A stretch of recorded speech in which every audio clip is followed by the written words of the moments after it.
Coming up on MCTV this week, we introduce you to some students who were directly affected by last week's devastation in Japan, and we also show you a new campus organization that is working for a cure. This week starts now.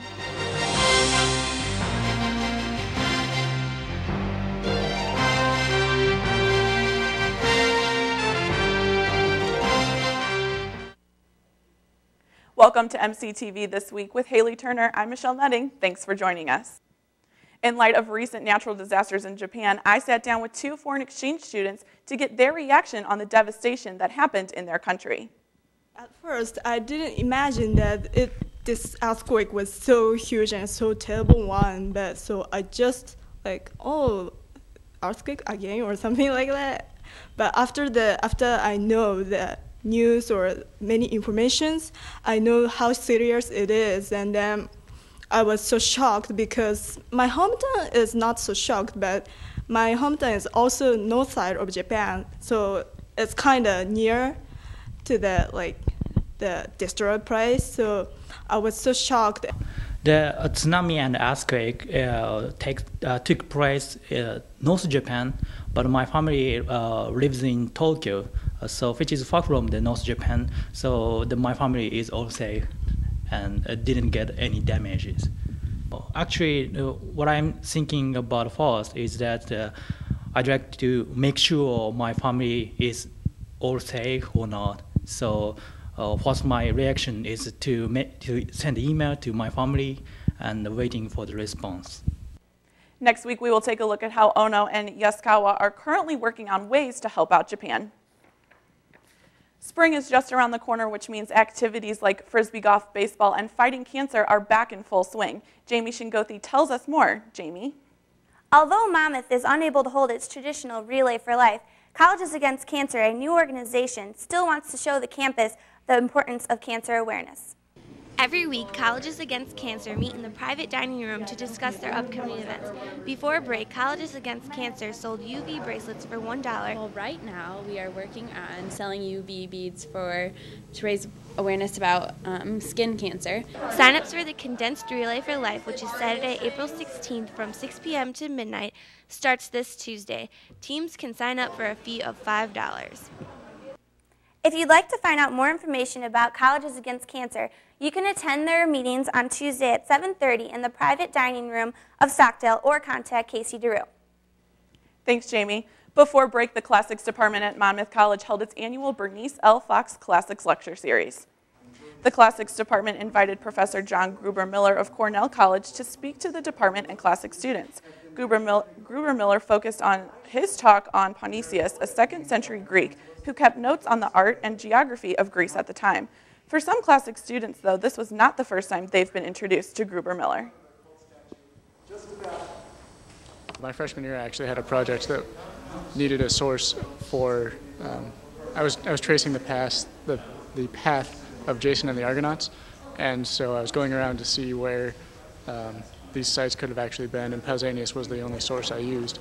So I kind of had interacted with him. I had never expected to hear about him again. This was the 26th Bernice L Fox Classics Lecture Series.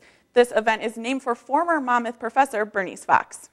Is a one-world government actually possible in today's society? Nicole Olin joins us from the newsroom with the answer to that question. Nicole? On March 2nd, Associate Academic Dean Bryn Tooley led the Greatest Decisions program. Tooley discussed global governance at the Great Decisions program and explored how an increasingly interconnected and shrinking world has affected the viability of existing agreements and institutions. I've taught overseas. I have just returned from a Fulbright in Bulgaria. I was there for the entire spring semester of 2010, and I have long been interested in conversations that cross national borders about higher education. Study abroad, but not just study abroad. Standards and practices and new ways of doing things. Tooley also touched on subjects such as economic, social, political, and security concerns that are currently on the agendas of intergovernmental bodies and what is the future role of the United States. I wanted to just be familiar with a new topic. Since my major is education and English, I thought that I can get something more about government and political things. So that's why I came here, and because I know the professor who is leading the presentation, so I really wanted to support her and to see what she has to introduce to us. The next and final Great Decisions program will be held tonight at 7:30 p.m. in the Tartan Room. Taking a look at some events on campus this week, Professor of History and International Studies William Urban will introduce the topic, the Caucasus, at the final Great Decisions program of the spring semester tonight at 7:30 p.m. in the Tartan Room. An art exhibit reception for Gil Stengel and Yuki Morrow will be on Friday at 2 p.m. in the Len G. Everett Gallery of the Hughes Library. And also happening on Friday, the Monmouth College Concert Chorale is performing their spring concert. The music starts at 7:30 in the Dahl Chapel. Coming up in sports after the break. The softball team is back in colder weather, but ready for the season.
Welcome back.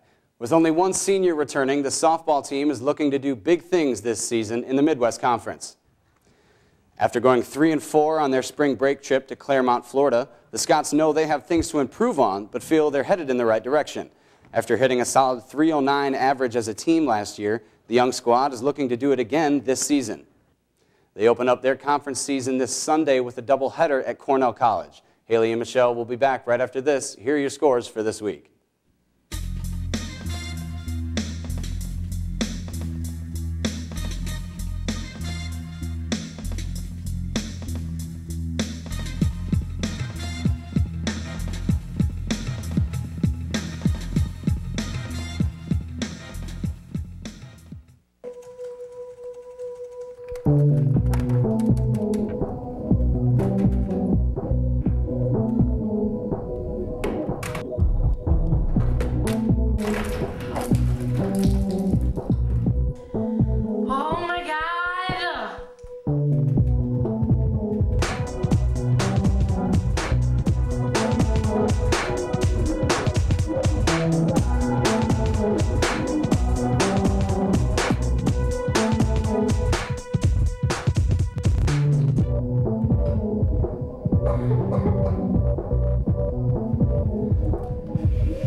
Come one, come all, before break, the carnival came to Monmouth College.